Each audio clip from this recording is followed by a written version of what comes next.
tayo, no? We give hope, okay? Okay, so sayan. Yung scientist is yan. See? Diba, nagtutukin, manicure, pedicure.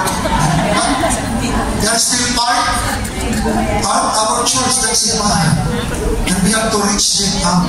And people, they are wounded. And sometimes we give them hope, no? That in their woundedness, may pag-asa, may solusyon. Okay? We give them hope as Christian. Okay?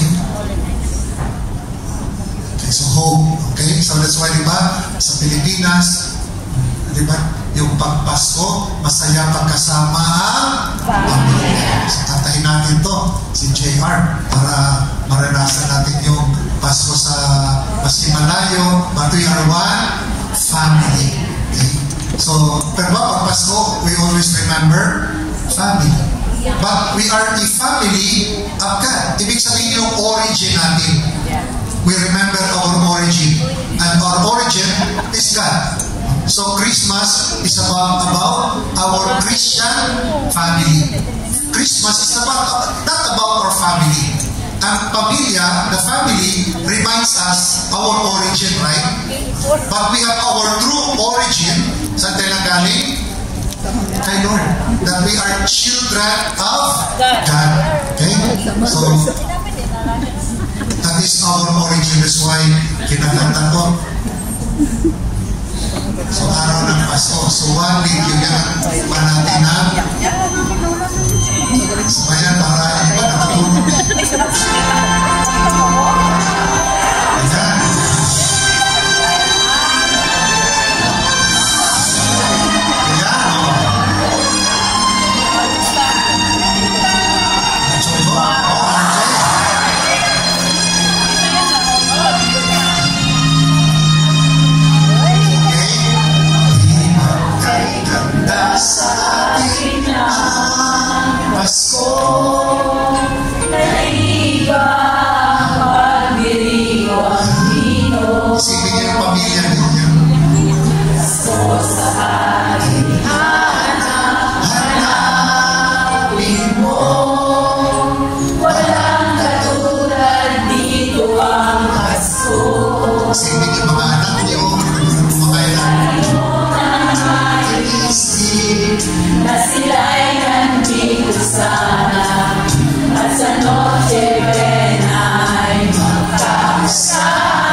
Kahit pa malayo ka, kahit nasa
family of God. Family. So sana that our celebration ng Pasko, it will inspire us to be one, to be united. Okay. So Christmas, remember, is about the Lord. So how to practice hope? Paano natin i-practice yung hope? Alam niyo ba paano i-practice? So gagamitin natin yung word na hope. H-O-P-E. Okay? So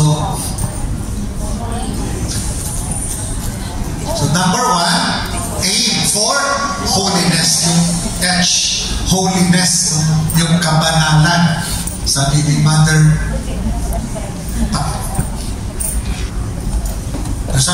Teresa, basahin natin. Holiness doesn't mean disobeying things. It consists in accepting the style of Jesus and acceptance. It consists in accepting following the will of God. So, holiness, sabi nga, hindi naman kailangan to do extraordinary. But, in a little way, we smile with our brothers and sisters. If we have problems, we can still smile. We can still give hope, joy. That is holiness, accepting the will of God. Lord, if this is your will, give me the strength. Okay. So that is holiness, ang kabanalan. That's why part of our holiness is to carry our duty, our cross.